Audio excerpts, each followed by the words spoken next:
Monday Bully Live. You already know, fam. We're going to make it happen today. We got Miss Hannah Abba in the background. If you don't know who she is none other than the handler and breeder of Zero Barks Given. If I understand correctly, well, I'm going to bring her on and she's going to let us know. But before I do that, let me bring in my two good friends. We got Mr. Mike Green and Mr. Donald Gaines. Can y'all introduce each other? Because I can't tell y'all apart, man. Hey, all the difference between us is the height, man. Yeah, that's it. He the short one. Oh, he's the short one. Okay. That sounds good, man. Listen, talk to me, Mike. Give me a little insight on Miss Hannah. I got her in the background. We're going to bring her in. But give me a little insight. How did you get to know her? Give me a little insight story, anything. Either one of you two. You can start. Well, I'll tell you, I always admired her so much because it's like watching ballet when you see her handling dogs, and her helpfulness is just second to none, and she just brings a different aspect than you would expect when you say we're going to go watch bullies run around the ring, and then this angel appears, and you know it's just something different. Yeah. Oh, wow. Angel, let me tell you in there. On that intro, I have to agree with you, Donald. She glides in the ring along with the dogs. I don't know if she transmits the effect to the dog or what, but it almost seems like they're gliding. So, you know, we're over here talking about her, and she's over here giggling in the background. So let me bring her in, and let's have a conversation. Miss, how you doing? Welcome on board. Thank you. Glad you're here. Glad you made it.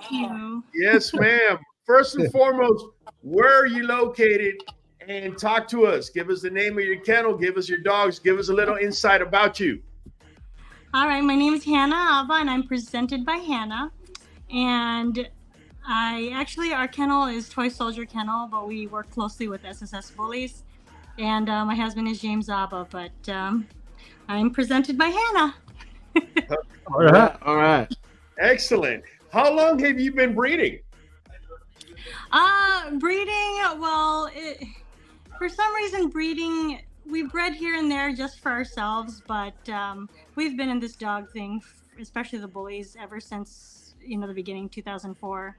So my husband was actually there when the whole movement started in Claremont, that whole UKC show. So we go way back.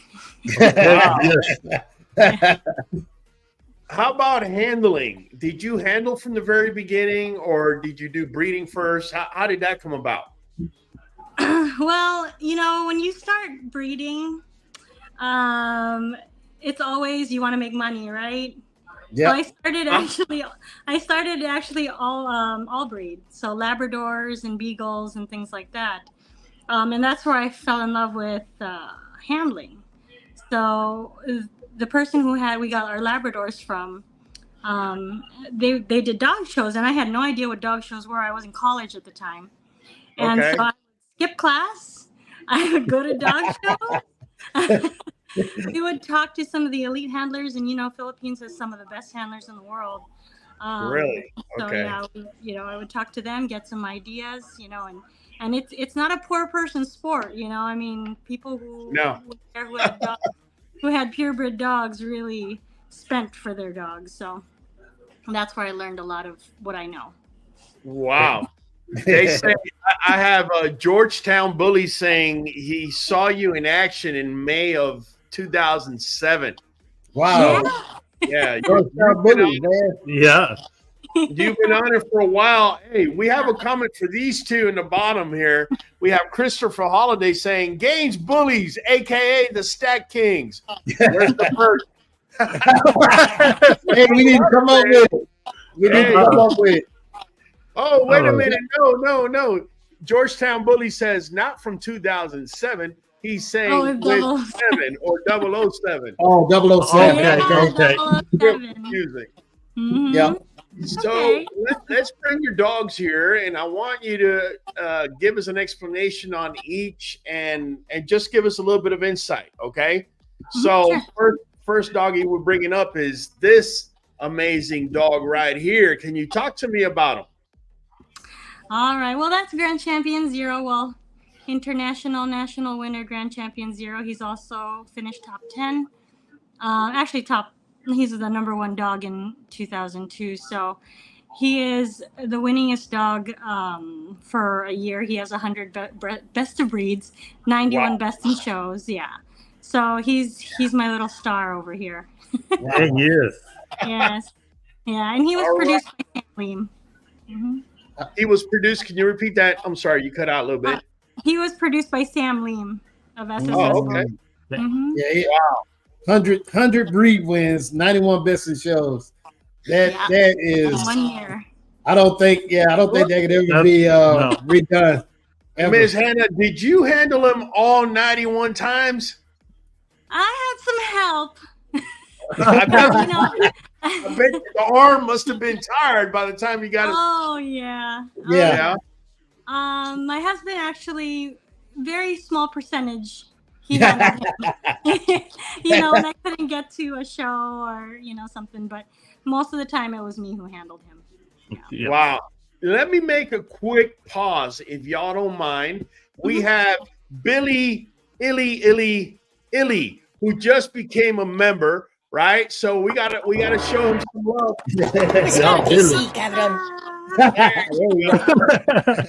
Nothing but love, Billy Illy. Thanks for showing up, man. Just know we do this every Monday. You could ask whatever questions. We're either gonna ask these guys here, we're gonna ask Miss Hannah, or I'm gonna have to answer it. But either which way is gonna be answered. And today we're gonna be talking about starting a kennel. So Miss Hannah, I started a kennel and I feel I got a little bit of, a couple of notches under my belt. I've been in for about 8 years, which for you, that's like, that ain't nothing. Talk to me. What was it like starting out, a kennel back in the day, and compared to now, what would be the things that maybe you would do a little different? Well, starting a kennel, of course, I became my own worst enemy because, as you start to read and you start to figure things out, you realize that breeding for money shouldn't be what you're breeding for. So you kind of shy away and make sure that you pair your breedings up to the best, of your ability to the standard. So before it was, you put 2 dogs together, let's hope this works, and it doesn't work, or it just isn't meant to be. And sometimes you take, this dog and you really feel that you got something and you don't. But I think it's very important to have very good mentors. Yeah. People to show you the way, and ones that are truthful and honest, and ones that don't discourage you, but more like help elevate you, ones that are rooting for you. And I know, in this bully world, it's so hard to have a mentor because everybody feels like they did everything by themselves, at a certain point, or, people don't feel like they get the recognition they deserve for being a mentor. But, that really goes to show those people who are able to stick together. And you don't have to be part of a kennel to stick together, but, as friends and as people who love the breed, I think it's so important. And it's so important to see these people stick together and do things for the betterment of the breed. A lot of the times it's hard. It's hard. Yep. You fall off with people so easily in this bully world because a lot of it is ego driven. You know? So Ms. Hannah, I have to ask, right? I have to ask because we always get into these types of discussions. In fact, me and these 2 gentlemen were having this discussion not so long ago. You had to start all over again. Would you start with a male or would you start with a female? I love my males. I just all right. But my husband would say different. He loves his females. Okay. They are the foundation. They really are the cornerstone of your kennel. And why? Give me a little bit more insight as to that, because that is a true statement. And I've backed it up with my arguments. Again, I have my own journey. You have your own journey. So do these two gentlemen. Based on your journey, why would you say the females are the true backbone? A lot of the times the female brings the most to a breeding. Mhm. And as far as, you know, a lot of the traits that you're looking for, the females usually bring the most to the breeding. The males, you know, they bring what they bring, but it's usually the females who bring the most to breeding. I have a question for you. When I first started breeding, right, which is actually super cool, because when this gentleman over here, Mike Green, first started breeding, I didn't know. He actually consulted me. I don't remember the consult we had. I hope I gave him the very best advice. I'm sure I did. That I had. I'm sure. It was garbage, man. Somehow he ended up with Donald. Somehow he ended up with Donald. So it must have been good advice. Look, I started rambling and I forgot my question. But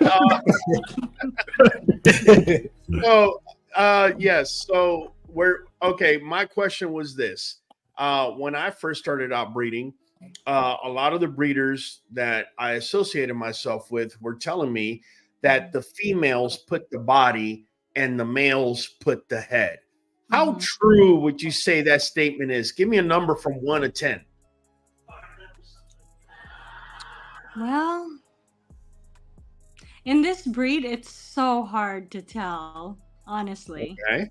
It's just because it's a newer breed and there's so many different, you know, mixes and secret sauces and everything.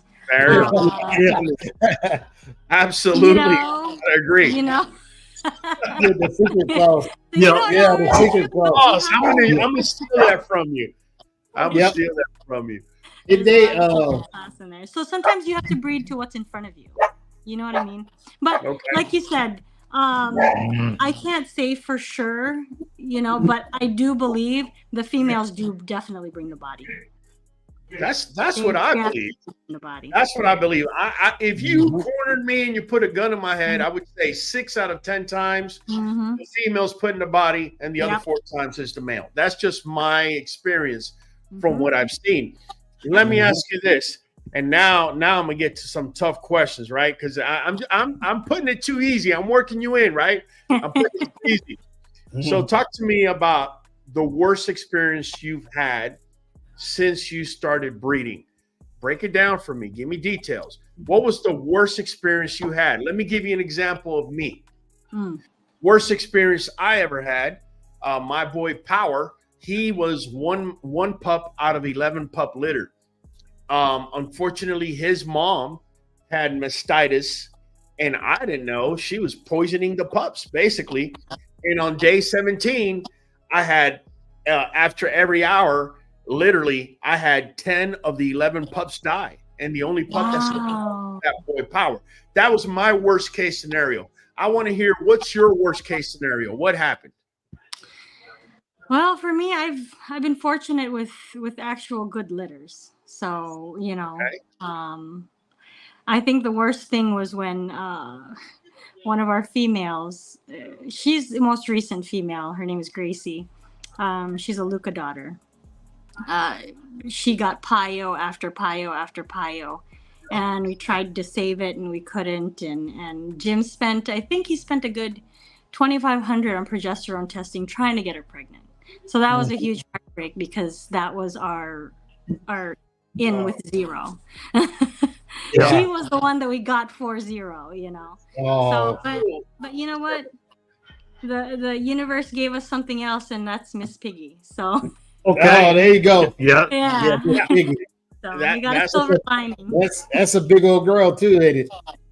Big old girl. Let's talk about Pio. So some people that are watching us and are going to watch us on the replay, they may not know what pyometria is. And pio means pus, and metria means the uterus, right? So basically, pus in the uterus, if you put it together, what it means is uterine infections, right? And what ends up happening is sometimes the cervix stays a little bit too much open, and you get what is called open pio, where you have an infection in the uterus, which is not going to allow for pregnancy. But the good thing about open pile, the only good thing that I can tell you, is that the infection could actually ooze out, right? Yeah. The worst kind of pile you can have is closed pile. And that's when that cervix closes completely, but inside of the uterus, you have a full-blown infection. It's filling. When that happens, 99 out of 100 times, the best way to treat it, unfortunately, is to bring it all out. Take out the uterus, take out everything. And you know what's interesting is the female that we had, she had what appeared to be closed pile. Yeah, go ahead. We're listening. Okay. Yeah, you're good. Yeah, initially it was closed pile, and then it kind of, but I think it was because of her anatomy and she kind of goes up a little bit. So I think it was her anatomy that kind of pulled all of that. It didn't allow for the pus to come out, even if it was a little open, because I think it opened after a little bit. But it didn't. So when we lifted her up one day, kind of, and the pus just kind of all started draining out.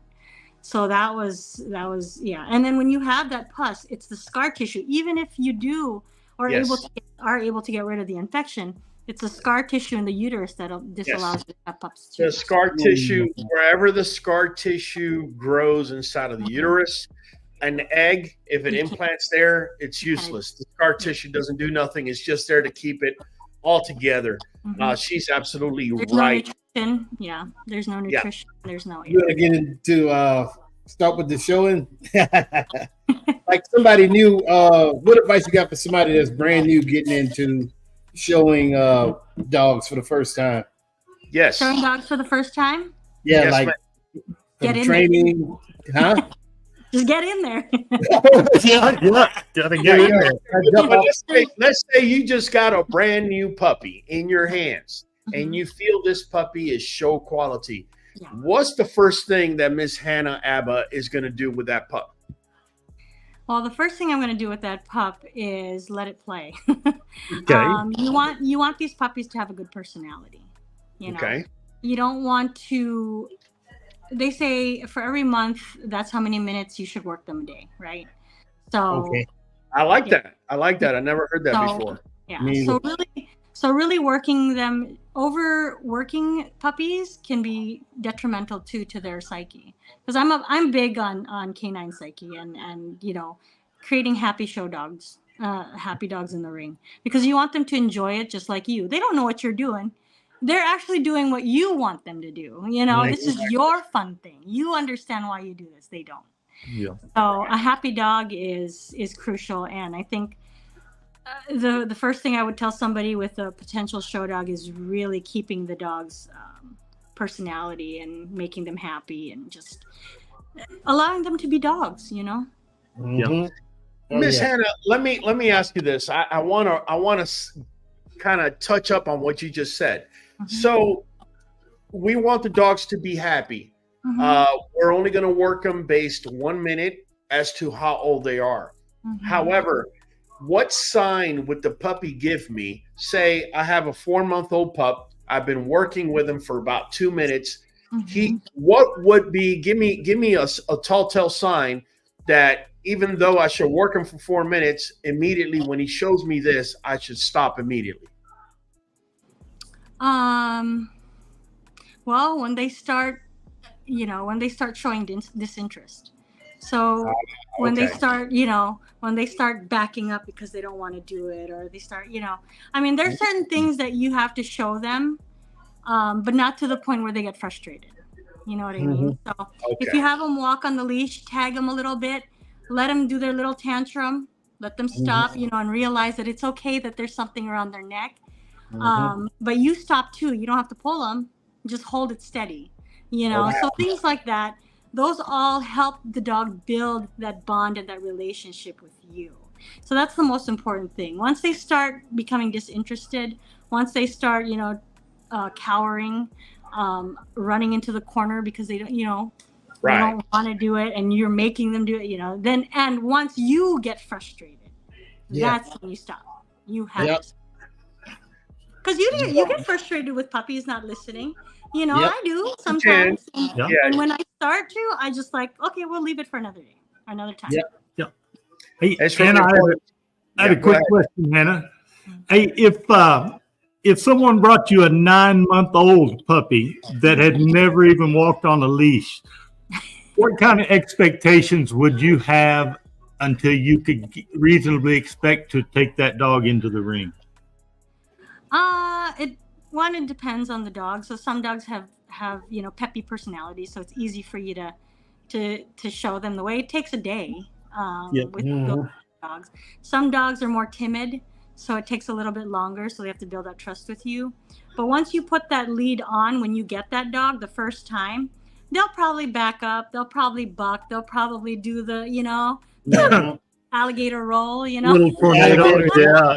Do the alligator roll. Yeah. They'll do all that, and all you have to do is just stand there with the lead and show them it's okay, and then eventually they get tired and they just start they'll just start walking forward. Okay. So, or another thing too is you have other things you can do to help them realize in their mind that it's okay. Taking a dog that knows how to walk on the lead and attaching it to that other dog and having them walk together. Oh, okay. Those are some of the things you can do. Or even just standing there and having them, or just sitting there and having them come up to you and slowly just tagging the lead.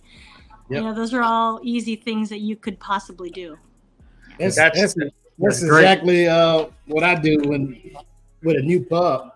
I put a lead on him and let it drag it while I'm walking the other dogs. Yeah. So he's running behind with the lead, and then eventually I slowly start to pick that up without putting any tension on it. But then they walk along the side of the other dogs and they don't even notice. They don't even notice. Yeah, they don't even notice. After a while, they feel a little tug and they're like, oh, it's okay. Yeah. Miss Hannah, I gotta ask this, and please, Donald and Mike, jump in as well if you want to. If you had to pick one, you have one show, and you have one dog to show in there. You got the dog set. What's your go-to bait for that one show? This is the bottom line. World Championship. You got to come in that show, and you need to grab your dog's attention, and you need to pump him up. What's the go-to bait? I know what it is. You know what it is? Yep. It's a red bag, right? Huh? It's a red bag. Yep. Or in a ball.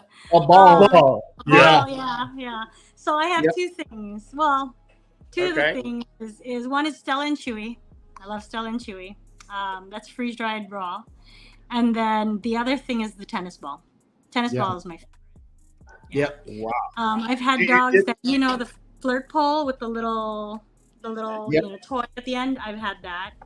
I've had dogs with heat pad, call it. You gotta do what you gotta do for your dog. You gotta do what you gotta do. Yeah. Whatever. You have that attention. I've heard from little birds out there, I'm not gonna say which, that crumpled up bacon does phenomenal. But hey, what do I know? I don't know. Oh yeah, did you handle my precious? I did. Yeah, and she was the youngest champion and youngest grand champion ever. She was the youngest grand champion. Grand champion. And what was that? What was her age? She was 9 months. Wow. 9 months and a few days, I believe. Yeah. Right under 10 months, right? Yeah. Jeez.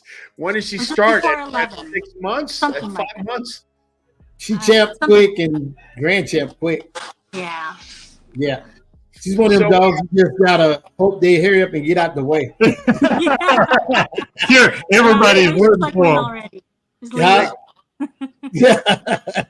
Everybody rooting for them. Yeah, very quick. We have a question from one of our members, Brandon Hatch. You had mentioned that it's so important to have a mentor online.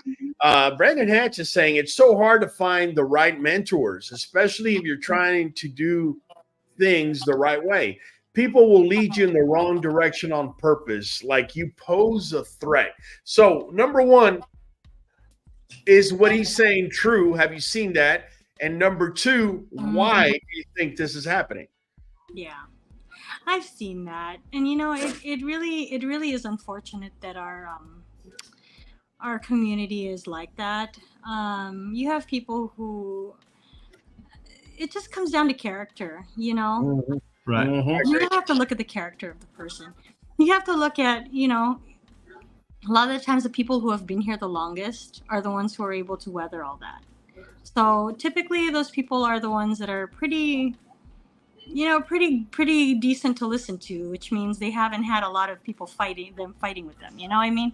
Right. So I know it is hard to find good mentors but if you do, hold on to them and take, sometimes you do have to take things with a grain of salt. Maybe sometimes they're not trying to, and like I said, it really goes to character. Sometimes they're really not trying to steer you in the wrong direction, but they don't want you to fail either. You know what I mean? So they're trying to be honest with you. And sometimes you got to think too. Go ahead, Mike. My bad. I'm just saying, sometimes these good mentors may have got burned by bad students. Mm-hmm. Yeah. I've seen people that I've seen that too. That climbed, they got mentored correctly, and then all of a sudden, like you said, Hannah, previously, like they forgot where where the help came from. Yeah. They're no more than the mentor now. Yeah, I think sometimes the student doesn't have the understanding to even. It's like the mentor couldn't be speaking Chinese to the student, and they don't even realize it. I mean, you gotta be able to ask the same question 10 times, and the mentor will understand finally what level you are and give you that knowledge in where you can digest it. Yeah, there you go. That's true too. That's true. Yeah. That's a good point. That's a good point. If you don't mind me interjecting here real quick, I feel that Ms. Hannah's absolutely right, that the older breeders don't feel as threatened by a new breeder. And part of the reason is they're actually selling to a different crowd as well. There's they've already had evolutions within their yard. They're so far ahead that it's okay. You're going to serve a different type of clientele or different customers or whatnot. I also think these two gentlemen are absolutely right. And that is that if you're a brand new breeder and you're coming into this thinking that you're going to get to Gaines Bullies or Miss Hannah Abba's, to her progress immediately because you got $6,000 you could wave out. And don't get me wrong, $6,000 is a lot of money. Here's the problem, guys. I'm just being real with you guys. Both of these people, I am certain, have a line between here and about a mile long with people with $6,000 in their hands. So when you start with $6,000 and you think you're just going to skip the line and stick your hand in their cookie jar, well, guess what? You got no leverage. And it's not that the $6,000 is not a lot of money. It sure is. The problem is that you're competing with 100 other people that got $6,000 in their hands as well. You see what I'm saying? So that's where you may have a conflict between a mentor and a new breeder, because that new breeder, he just wants to be in the front of the line. And that's not how it works. This is a process. It takes time. How long did it take you, Ms. Hannah, before you champed out your first dog into your breeding program, that is? Well, I don't think it took that long. That was when I was still in UKC, though. Wow. It was in UKC, so that was my boy Bravo. So Yeah, I don't think it took that long. No, I don't think so. I don't think so either. No. Would you say, but I'm talking about your production, not about dog. Would you say it took you 2 years into the breeding, 3, 4, 5? No, it didn't take that long. No, I think maybe 2 or 3 years. 2 or 3 years. Okay. That's fair enough. That's fair enough. And you did your own handling, or did you find that learning how to handle Did you find that to be as difficult as finding a mentor for breeding? Because it's two different things. Even though they come together, handling, I feel, has a different dynamic than, say, finding a breeding mentor. Or am I wrong? Yeah, it is. It is different. It's a different thing. Yeah. You gotta think she came before before ABKC, before any of the breed took off. You know what I mean? So That's right. Yeah. She was there when it first started, man. Oh, and we were there when it was barbecues in the park. Right. And dogs were stacked in between people's legs and huge white collars. And Yep, spike collars. It was, All right. I love you talking about that, because you're able to give us all insight that we weren't there. As much as we have know-how in our own respective ways, you're the only one that was there. What would you say are the differences of the Bullies then, say 2004, right when you started, and now? What would you say is the main difference that you see? There's a huge progression, especially with there was huge dogs like before, like Mugglestone, but now it's a little bit more refined. Those were big, huge kind of dogs, and a lot of them had a lot of loose skin, or there was also it was very varied. There was the big ones, and then there was the classics, and the standards were taller, and these dogs, it was just all over the place. Now there's a little bit more consistency, and there's a lot more progression. So you see like dogs like Zero, Blue, and Samson. Those are the standards that we want to see. And now we've actually seen them within the last 5 years. Right. So it's dogs like that are becoming more rampant. People are breeding more towards that now. And people are able to isolate, the genes, what works here and what bloodline does this and what bloodline does that. So they're starting to do that, and they're starting to get more consistent. So I think I'm sorry, go ahead. I didn't mean to interrupt you. It's okay. But yeah, before, I look back at the pictures and I'm like, my dog was, wow, it was really small when it got here. Like this dog, when I picked it up at the airport and brought it out of the kennel, I'm like, good Lord, she's small. And then I'm looking at the pictures, I'm like, no, that dog was not small. Right. Dang. Yeah. Dang. I come from like old family red nose. I don't know if you know Pitbulls. So I did a lot of Pitbulls before too. And those dogs were taller. So yeah, I'd say I got a female and she seemed shorter when I got her. But now I'm looking back at the pictures, I'm like, she was probably a standard. Right. Oh wow. Yeah. Wow. Yeah. So they're very different. I think we've put a lot of mass on the dogs now too. Okay. Yeah. So, Ms. Hannah, let me ask you a direct question, and I'm gonna try to corner you to a wall here real quick.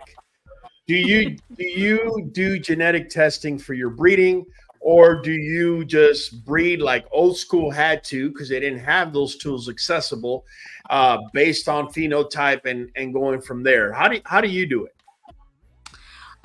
We do genetic testing just because, there are things like CRD1 and CRD4 in our, which CRD4 doesn't really do anything, but we do have some things that we can avoid when we do genetic testing. So we do. I mean, Zero is OFA, Zero is, cardiac patella, all tested and embark tested and all that. So, I mean, we do believe in creating healthy dogs. So excellent. I would say I love the fact that you right off the bat know what CRD4 is and whether it affects us or not.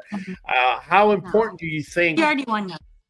Yeah, CRD1 and CRD4. But how important do you think it is for the community to learn how to breed with this now genetic tool that's accessible to us that really wasn't accessible, say, 12 years back? I think it's super important. We are a new breed. There's a lot of things that we could learn when we do those testings. If we don't do it, then we don't know, right? So, and it's so accessible. Why not do it? And I know it's a money thing, but it's a very small. If you're really for the breed and bettering the breed, you're gonna do it. There's no question. I agree. You know? Yeah, I agree 100%. Now, I did show you a picture earlier of one of your dogs, and you started speaking on this boy right here, Zero. Yeah. What can you tell me about this guy right here? He's my little Zero son. A little baby. But this dog was also bred to a huge bitch, a very very female. She's a big girl. She's probably bigger than Zero. No. Okay. Yes. Wow. So gracious. So we're going back to females putting more of the sauce on the finished dish, right? Hey, she gave the secret away. Yeah. I gotta get me a big old girl. And we're looking for big girls. Yeah, a lot of those. Yeah. Yeah. So this Zero's is mama Zero. was big too. Yeah. Mm-hmm. Yeah, so this is Zero for those of you that are asking. And like she said, in 2002, he was the #1 dog in the ABKC, and this is his son, 7. Let me just say this for those of you watching this.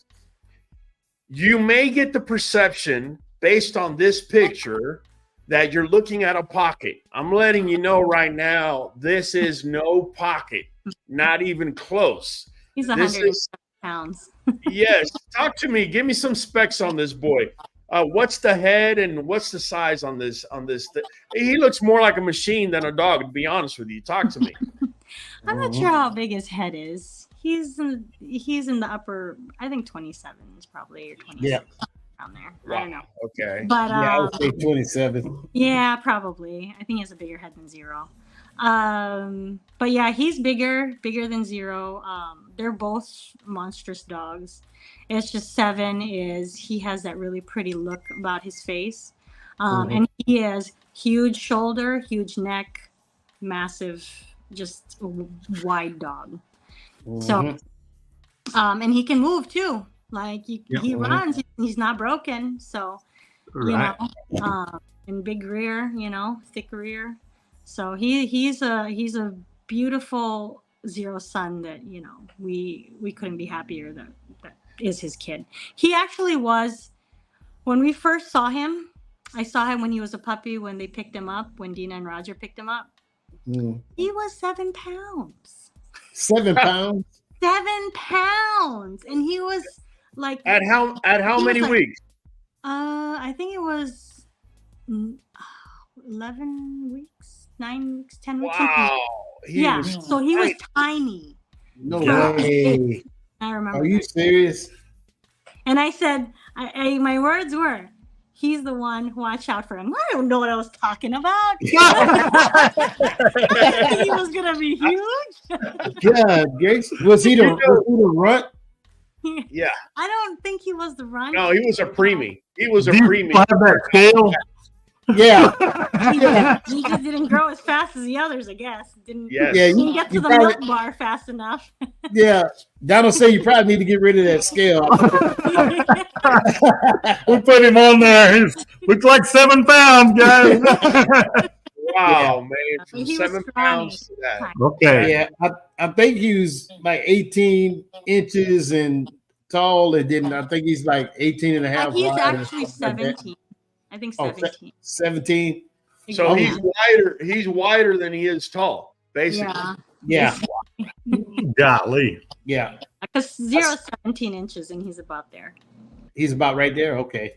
I thought at that Jacksonville show when they were doing that stack off, I think they wicked them. They wicked the dogs. And I don't know why I thought I seen 18 on them. No. I was like, damn, he's 18. He had to bit on his tippy toes that day, man. Yeah. and Dana that handling for the stack off, she's probably 90 pounds. He's probably heavier than her. Huh? Well, just the Bashar measurements. Oh, I don't know about that. No, I could get you the actual measurements. is 7 heavier than Dana? I think he is. Yeah. I'm like, yeah, this little lady got this Let me try massive to dog. carry them next time. I'll fix it. Pick him up. Yeah, yeah, She look like she can ride him, man. yeah. She Little could. saddle. Yeah. Let me throw this little curveball at you. Who do we have here?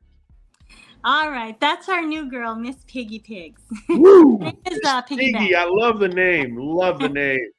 Yeah. It's actually Piggy Bank. This is a Brim daughter. Oh wow. Yeah. Okay. And Wow. she has a very, very interesting pedigree. So this is the definition of breeding what's in front of you.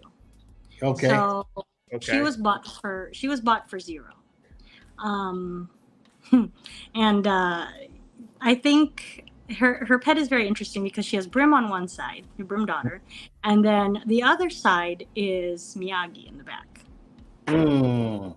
like in the fourth generation from her. Okay. Almost like Blue, huh? Blue and Zero. Zero actually has Miyagi too from Mr. Europe. It was Okay. with Miss Callie, yeah. So very interesting, right? Mm-hmm. Right. Mm-hmm. Yeah, I would. She's big. Yeah, I Yeah. would have never guessed the Miyagi like you're saying in the background. To be honest with you. But I believe it's the first Miyagi. Yeah, which You know? Miyagi? Yeah, Yeah, which one? wasn't Maybe the Mr. first one. Miyagi. I think it's the same one that gave us Blue and Zero. Yeah. Yeah. Wow. Yeah. But she's very interesting. We love her. I actually handled her brother. I camped him out in one show. His brother actually hit me up and said, "Oh, you love him? Check this girl out." So Yeah. finally one weekend she said, "I'd love to get pictures of her." So Jim went out. I didn't see the female. I just saw pictures. I'm like, she looks like a big girl, a nice one. So Jim saw her. He came home, and you know how Jim is very nonchalant. Yep. Like, yeah, she's nice. And he said, yeah, she wants to sell her. She wants to sell her. She asked, if Yeah, gracious. yeah, if we find a buyer or something. And she was like, "Oh, you want to sell her? Okay." So that day they offered, and they asked how much she wanted for him, and the rest is history. She's now with us. She's actually right now, I believe she's the number 2 in ABKC. Nice. Put your glasses back on. 3 shows. 3 shows. All right. 3 shows. Yeah. 3 shows to get That's to number 3 2. shows. Yeah. Oh, yeah. Number 3. One of those 2 right now. I don't know And what is her height? She is. I haven't actually measured her. She's about Zero's height, I believe. Okay. Or slightly shorter, but she's as wide as Zero. Wow. So why I send my deposit? Hey, where we send our deposit at? Yeah. Now, there'll be a link that comes across it in a little bit. You're gonna hear a little announcement in a little bit. No, we want to keep her we want to keep, we want to The keep puppies. the litter, I think. Yeah. The whole litter. yeah. Yeah. We never know. Never Yep. know. Maybe Yeah, not. will you be our mentor? You guys are good people. Oh, please. Absolutely. So, absolutely. Anytime you have any questions, just hit my inbox. All Yes, right. ma'am. Hey, I was wondering, I was thinking about it earlier. Do you look so confident and elegant, but do you still get butterflies at times before a big show? I'm not gonna lie. I had butterflies at nationals. Okay. With Zero. Yeah. Mhm. Yeah. I That can was- see how he means so much to you. So I'm glad. I'm glad. And everybody else can feel normal when they get butterflies as well. That's great. I only get butterflies. I only get butterflies when I see you in the ring. Competing You're trying to against learn you. from me. That's why. Huh? Huh? Probably because you're trying to learn from me. That's right. That's right. Yep. Am I doing it right? Yep. Hey, real quick, talking about butterflies, Miss Hannah, I gotta touch you with Lemon. This is Dante Lemon. Got a question for you. What's going on? My name is Bully Live. It's Dante here with another question for tonight's live. And it's a very simple one, but it could have a big impact on your camp, I think. And the question is, if you got a chance to buy a dog that was very, very beautiful, the color on the dog is beautiful, the aesthetic of the dog is perfect, the physique of the dog is exactly what you're looking for to bring into your camp, right? But the dog has temperament issues. Is that worth the risk when you're trying to build your camp up? Is that worth the risk of taking that beautiful dog and still incorporating him in what you're trying to do, knowing he has bad temperament and it could possibly be carried on into the pups? So that's my question for tonight. There you have it. Is temperament a make or break for you? For me, yes. Yeah. I can't have a dog with good temper because that temperament can actually spill over into all the other dogs in my kennel too. This is so true. A lot of times that gets overlooked. But I thought. Go ahead. I'm sorry. It's me. I'm just trying to get educated. We knew at this, but I thought the female carried most of the temperament. So is he talking about a male or a female? I didn't hear. He's asking if that he feels like the temperament is being brought in mostly from the female. I can tell you, I think it's a coin flip. But I can also tell you, if you're heavily line breeding or if you are inbreeding, one of two things may pop up, and that is fear or a timid pup, which could be just as dangerous as an aggressive one, in my opinion, and or aggression. That's what I've seen. Ms. Hannah, have you seen something different? I think you're pretty spot on. The thing is with temperament issues is, like, for example, I have a female here, and every time I bring a dog into the house, because all my client dogs come into the house and they're in the house with me. So every time I come into the house, she makes them feel welcome. She makes them feel comfortable. She gives them their space, but at the same time, she lets them know that, we're here, we're all here, and we're all together. So that kind of temperament is what I want in the dogs that I have in my kennel. I don't want a dog that's testy because then it puts everybody on edge. Right. Yeah. So, that's kind of why I say temperament is important for me. Yeah. To answer his question that he did on the video, I would try to do a little research and find out why the temperament was bad. If I could clearly see that it was just all environmental, I might take a chance on moving him by himself, do a little human bonding and let them know, because some dogs, if they don't have a pretty bad temperament, they wouldn't survive where they were at. That's very valid. That's a very valid point. Yeah. Very valid, because temperament, you have a genetic component, but you have an environmental component. So say, for example, you have an excellent tempered puppy with excellent genetics and excellent temperament, right? But I don't know, every day at 5 a.m. when he's sleeping, you decide to play the drums, and that makes him, anxious because you're right to this noise or whatnot. You're doing it. All of a sudden, I come to your house one day and I'm seeing a dog with high anxiety. You were just playing the drums, and every time you play the drums, it gives the dogs anxiety. It doesn't necessarily mean that dog has temperament issues. What it means is that dog is in an environment that is causing temperament issues, right? This is one of the reasons why, for example, we like to test puppies at 5 weeks, at 7 weeks, again at 10 weeks, and we do behavioral testing. And one of the things we do, which is I've found to be very effective for us, is dropping a pan or anything that's metallic that makes a lot of noise behind them when they're not looking. What ends up happening is when this thing drops, you're going to get one of three responses. One response is a cowering pup that's going to go running to the corner because you just scared the living daylights out of it. You're going to get others that are going to squat down and kind of look around and kind of try to figure out what happened. And then you're going to get the other one that's going to run to the pot that dropped. Yeah. Or the one that cowered and the one that ran to the pot. Yeah, you don't want that. That is showing a genetic problem, a genetic propensity there. So if you do this test, say 5 times, and all 5 times that same little dog cowered and the other ones ran to the pot, that's a clear indication you have a situation in your hands with those type of pups. But the ones that are going to squat down and then kind of figure out what's going on, Right. that's what you're. I that's agree. what you're looking for.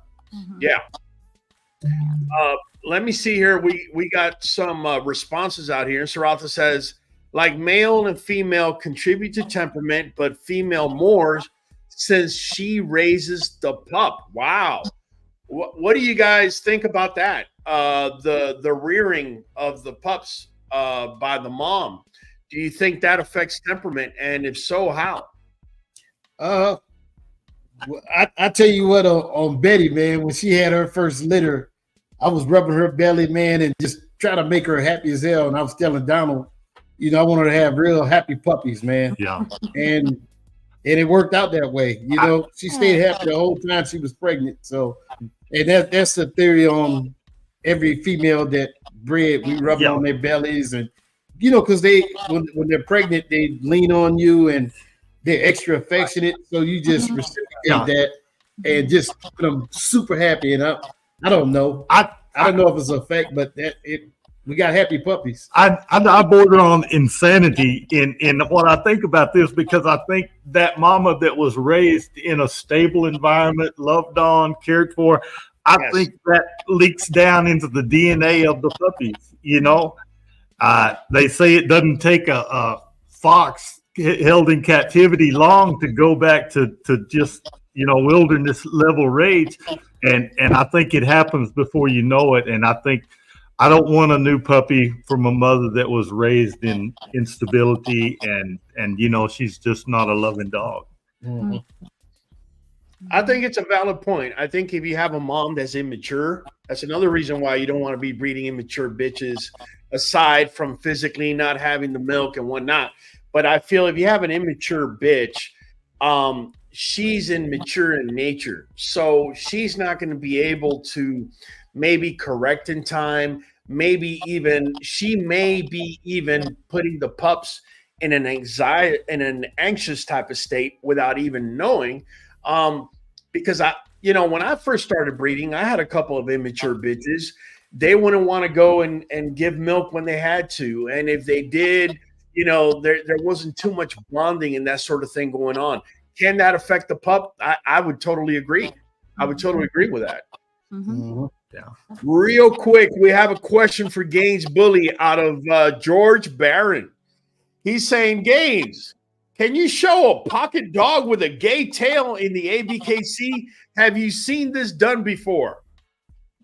How gay is the tail? I mean, is it like this, or is it like figure eight? Is it like kind of, or scorpion touching the back? I've seen dogs with the tail up, straight up with a little curl on the end. I've seen that, but to me, it just the dog is happy and confident. Some of them wag a whole bunch, but the other ones that get the tail way up in the air, and you know, I like to see it both ways, wagging and the tail in the air.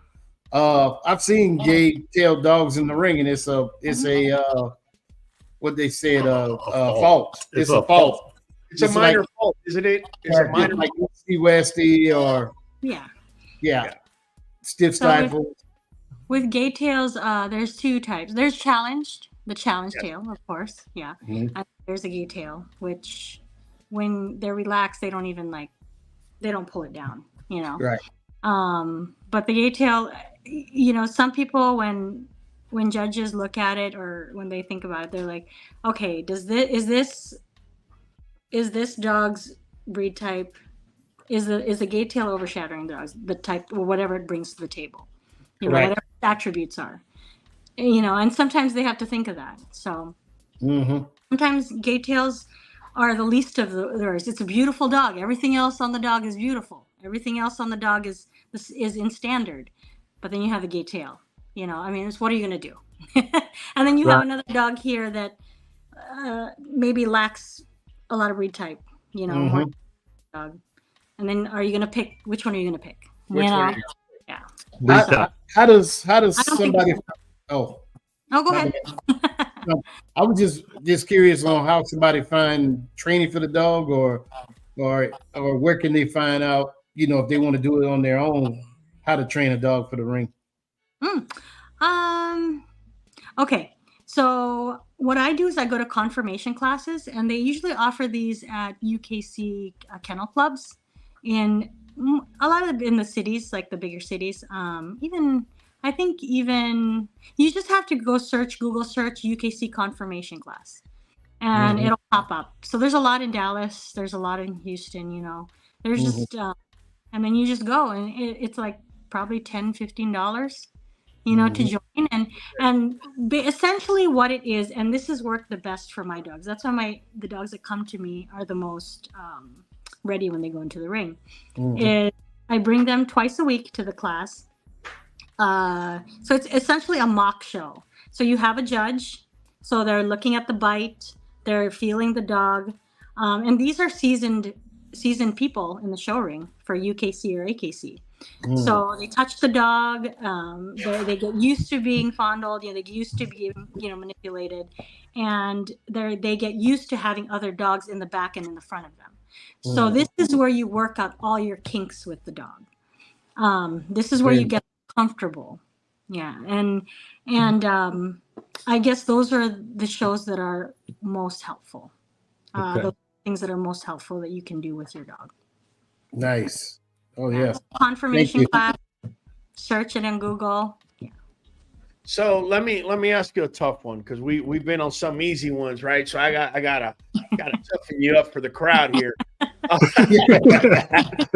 I'm ready. Hey, we don't make it tough, and people after the show, then I start getting texted. Yeah, Raul, it was nothing but warm butter on bread. So I gotta toughen it up a little bit.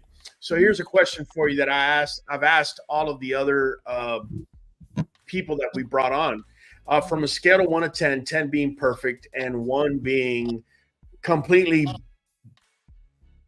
biased. How would you rate ABKC judges as far as in general? Being consistent. Look at my husband over there. Toy soldier over there. Yeah. My husband's a judge, so Yeah. Gotta be careful what I say, or else I'm gonna be sleeping on Somebody's sleeping on the sofa tonight. Yeah.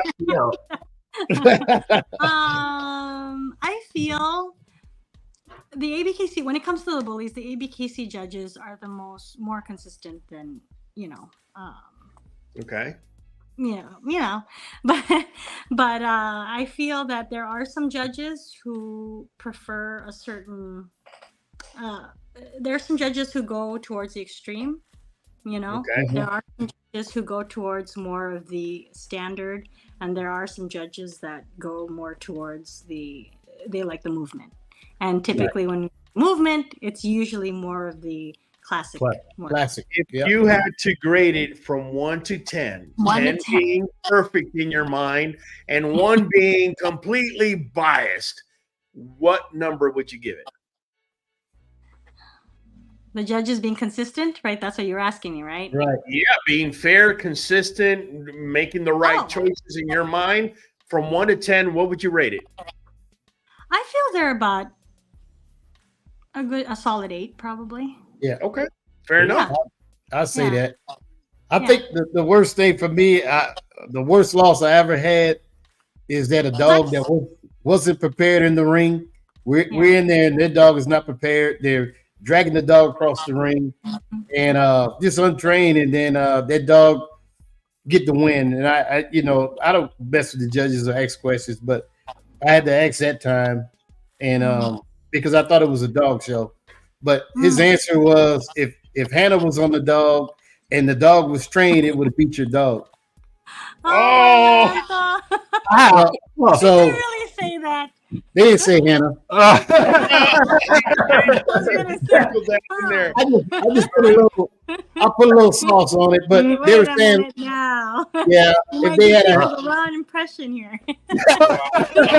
oh, I'm sorry, I just sprinkled a little bit. No, I'm just kidding. But they did say, they said if it had a handler, right, and if the dog was trained, then it would have beat my dog, and I just thought that was, you know what I mean? That judge right there, I won't show him there no more. But Right. You got to Yeah. judge what's there and what's Yeah. happening in front of you. Yeah. You know, dog show is not, you're not judging pictures. Right. Dog Yeah. form. And Right. I've seen a lot of the judges, they understand the assignment. You know, they understand that they have to look for movement. They understand that they have to. So I've been to a lot of dog shows. Oh, yeah. Been under a lot of judges. Yeah. I do have my gripes with some of the judges sometimes, but I take it with a grain of salt. There's always always Yep. another. Yep. Because you're there for the long haul, and that will serve you best over a long period of time. But you start to know the judges though, Raul, like what they're like if a judge, if it's a Their judge or tendencies. movement, right? You know what type of dogs they like, you know, bigger dogs or like she was saying, classic movement. Some go on performance, you know what I mean, and some don't. You know what I mean? They look at more breed type. People say that I'm political because I show certain dogs under certain judges. Like for example, 7, right? Right. I know what type of judges love 7. I know what type of judges will put 7 up, and that's who I show them under. But it's not because I'm being political. No. It's just I know what these Stacking judges the odds. gravitate for. Yeah. Stacking the odds Right? in And is favor. it wrong for me to do that? No. Knowing No. the experience and knowledge that I have No. in the show ring. I mean, this is knowledge that I've gained over a long period. Long time. Yep. Yeah. Yep. So that's why people are like, oh, she's being political because she's showing the dog under that. No, there's always a game plan and a strategy when you're handling. Right. Always. It's just like phone calls when they're like, hey, bring the champion female so we can split the classes so we don't have to compete against the males. You know what I mean? So the community get together and anybody that have a champion female, we try to get 5 there so we don't have to compete against the males. Right. Yeah. And some people do that, you know, and because they don't want to waste their money too, and they're driving, Right. you know, 10 hours and spending $1,500 on this weekend. They don't want to waste their money and have no competition or not have a chance against them. Right. You know what I mean? Absolutely. Especially when it's a smaller female. That's the thing. People don't know what it actually costs to show dogs. You know, you really got to. How much You gotta are really- you paying per show? How much are you paying a handler? I want people to know. How much do you, on average, how much do you pay a handler to show a dog in a show? I have amazing clients.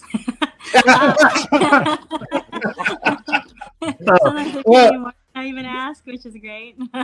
Yeah. But yeah, I have all my information on my website. But I think when I first came back into showing, because there was a time period where I had to stop, and I'm a nurse, so I had to do my. All right, I got another one over here. All right. That was gonna be my surprise. That was gonna be my surprise. Are you? I was gonna say what we have in common. Yeah, we're taking over. yeah. So I had to do my career. So when I came back, it started at $20 a show, you know, and I'm like, how are you guys doing this? $20 a show. You guys are, you know, tiring yourself out by having 10 dogs that you have to show just to make the weekend worth it. You know, Right. you're carrying around, you know, 10 dogs with you in the car just to make, you know, just to make gas money and you know, because gas, booth, hotel, you know, everything, maintenance of your car, it all factors into those things. And I'm like, $20 ain't doing it, you know. So, well, you have to work so hard so people know your name, and then you can charge a little more. So you charge what you feel is your worth by the experience that you bring to the table.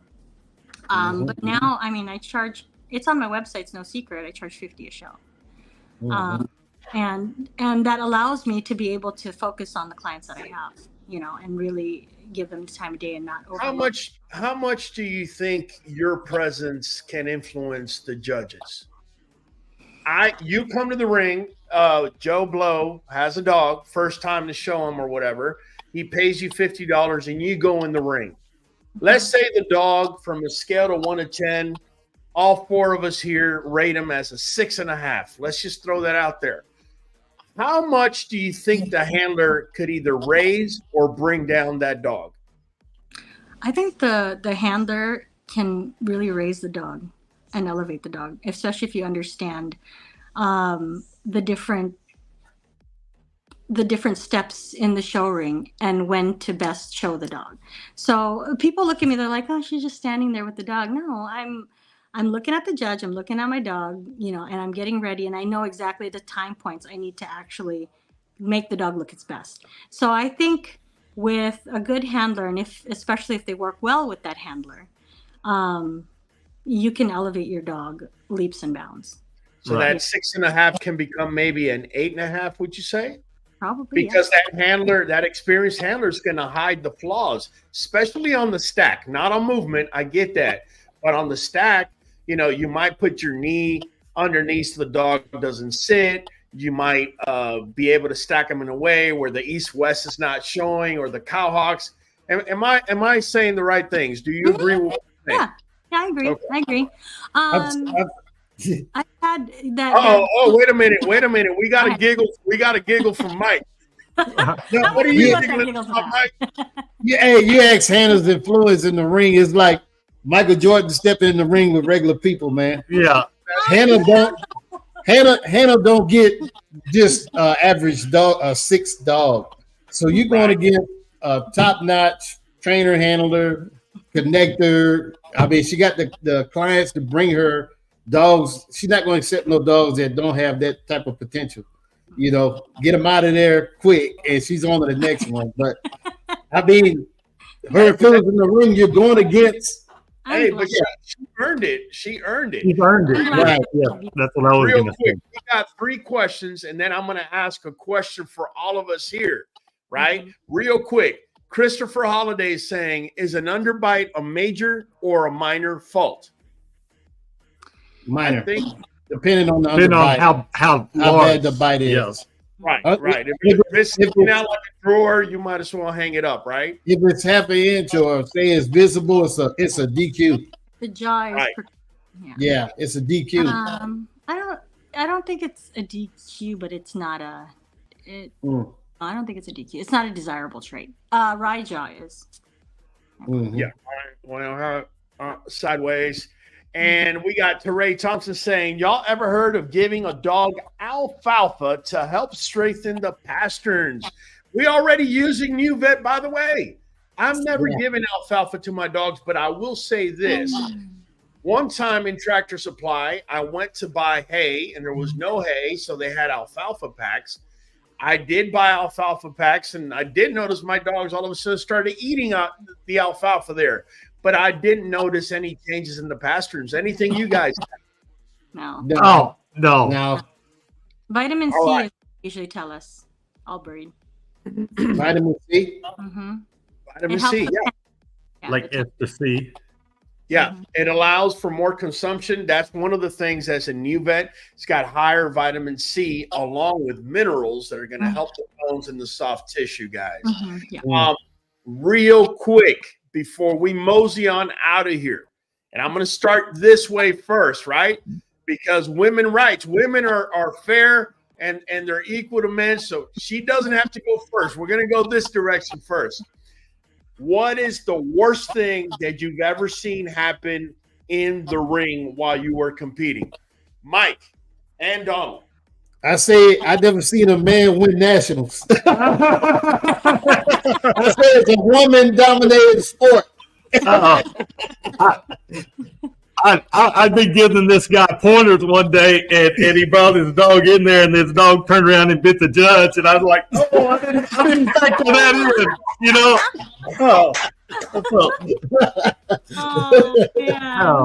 Yeah. How about you, Ms. Hannah? What's the worst thing you've ever seen happen? Could have happened to you or happened to anybody else? Well, I saw my husband run into a wall. I was trying to. I bet he's in the other room, just fell out of his chair. It was a 2-foot ring. So, well, no, I mean, yeah, I've seen people get bit. I've seen dogs draw blood. I've seen it all, I think, in the ring. Yeah, that's another thing, dropping blood. Yeah. The female coming in and he. Oh my god. That messed up a whole. Yeah, that was ruined. Well, That every would time the ruin boys would pass by there, their nose would be on the ground. To be on the ground, yeah. But her husband is Toy Soldier, which is the best photographer in the game. And then you got Michael Jordan of showing dogs right there, man. So Yeah, that's a power couple. that's a power couple. Scottie Pippen and Jordan all together. Yeah. I learn a lot from him. I do. He soaks everything in. So Cool guy. Oh, Great very guy. great. Y'all both are great. I mean, no matter, I see y'all, I mean, you going in and out of the ring and people are just crowded and you still take time to help them and show them. And I'm like, God, that's Toy Soldier. You know, he help out like on camera settings or whatever. No matter what, like, you know how many times I stop you and ask you for an interview and like, you're great. I try. You do it. You do it all the time. Yeah, that's a good characteristic. So keep it up. Thank you. Absolutely. I'm gonna say my quick story and then we're gonna mosey on out. Before I do, let me bring in Hollywood from the back. Hollywood. Muted, by the way. There you go. I know. I got you. Oh, okay. He got it. So real quick, man. So when I went over to Ireland, man, you know, I was actually judging a show over there, and a gentleman that was from a foreign country that didn't speak English literally was showing a dog that I felt had never been in the ring before because the dog didn't know what he was doing, and neither was the handler or the owner. Long story short, this dude mid-show raises his hands and slaps the living daylights out of the dog. I was appalled, man. Immediately I told him, get out the ring, get out, like completely get out. And that definitely by far has to be the worst thing I've ever seen. What do you guys think about that? Have you ever seen anything like that? Oh, I have. I've seen a handler kick their dog or, you know. No. I actually kicked a dog before that was behind me that tried to attack my dog, and I gave him a rear boot by reaction. Kind of. I just, especially my dog is not aggressive, and some of you not. I've seen dogs that were wonderful, like Gambit is one, and he got attacked at a fun show by XL, and he hadn't been the same. No. He was incredible dog. Yeah, yeah. There's a dog, Grand Champion Blue. He actually was. There was somebody behind him and kind of barked at the dog just for fun, and that just kind of ruined him. Like grabbed him, you know, did that. Yeah. Behind him in the ring, and he hadn't the same either. Oh, right here. He's so Donald wants to leave when it's time to close it up, man. No, we got low battery, man. We got low battery, man. Okay, well, let's close it out. Let's close it out. We're going to save it. Start out with Hollywood here real quick. Go ahead, Hollywood. Your boy Hollywood Holland, your boy in the back of the queue, and we're catching you on the next one. There you go, Gaines. Hello. Hey, here it is. Gaines Bullies. Amarillo, Texas, man. Mike Green down the games, man. Every Monday. 8 p.m. Miss Hannah. Thank you, Hannah. Presented by Hannah. Thank you so much for having me on. I appreciate you guys. Are wonderful people, and I'm just happy to be here. Guys, you already know we're doing this every Monday at 8 p.m. CST. Before I can say anything, it's been Raul from the Q catching you on the next one. What you heard about me? What you heard about me? What you heard about me? What you heard about me? What you heard about me? What you heard about me? What you heard about me?